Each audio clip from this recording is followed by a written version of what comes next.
So my clear takeaway here is, if we can shrink our national waistlines, we can shrink the size of the government. So how do we do that? Let's start with food stamps. There's a news hook for you.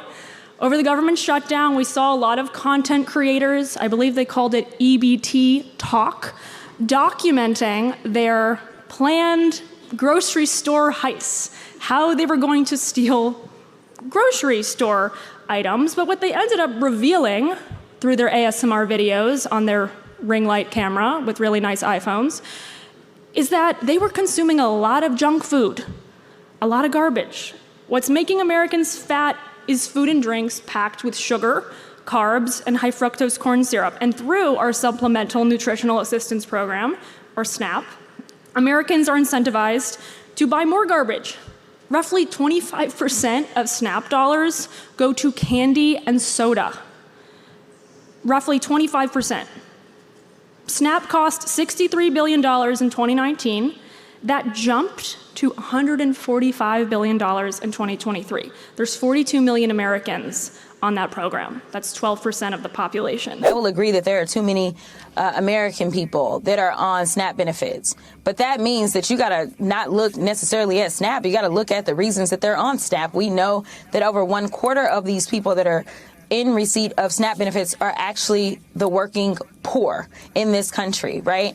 We have not increased the minimum wage, and I don't know when, and the minimum wage still sits at $7 while everything else is going up, whether we're talking about the cost of food or whether we're talking about the cost of rent or whether we're talking about the cost to actually try to engage in home ownership, if we're talking about the interest rates.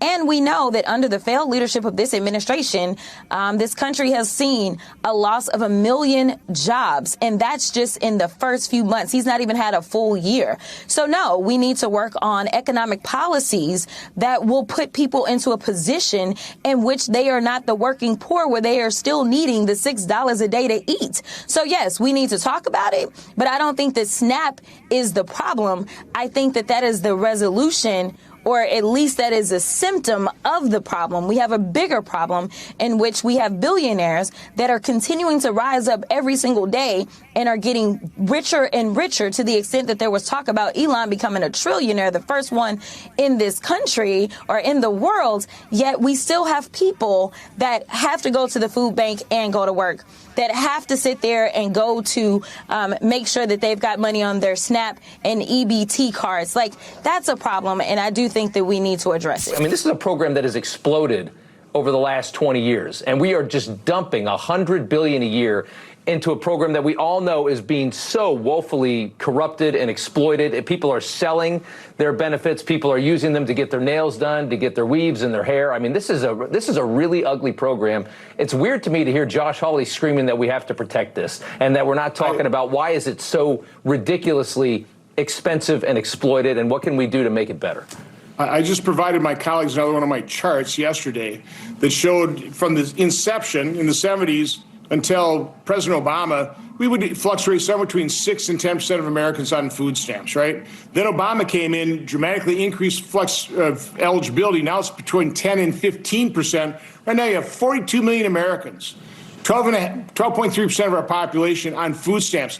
That is not a metric of success. It's a metric of failure. And no, I mean, that program needs to be dramatically reformed. We are making way too many Americans dependent on government. That's what Obamacare did with the Medicaid expansion, which is really pushing out disabled children from care because of, people, because they get paid more, would prefer providing medical services to single, able-bodied, working-age childless adults. I mean, it's sick. I mean, the damage Democrats do with their supposedly well-intentioned programs, but completely poorly designed programs, is incalculable.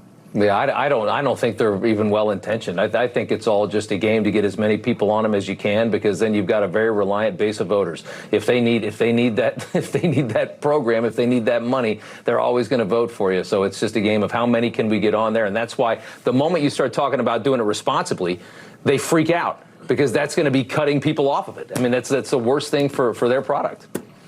I can't argue with the Democrats are all about growing government, which means making more Americans dependent on government. Yep. That's not the way to improve our society and really improve those people's lives. You know, one of the biggest beneficiaries of SNAP is Walmart. About 25% of all SNAP funds go to Walmart through people buying their food on their EBT card.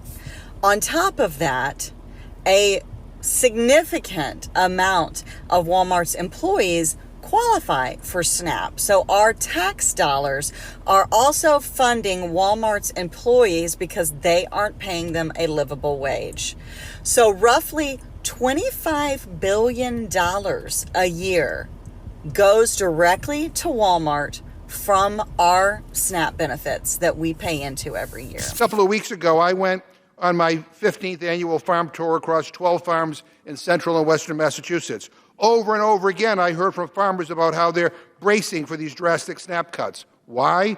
Because you can only buy food with SNAP benefits. And who grows that food? Our farmers, like my constituents. They're already seeing the abrupt cancellation of USDA programs that support the purchase of fresh local produce for schools and food banks.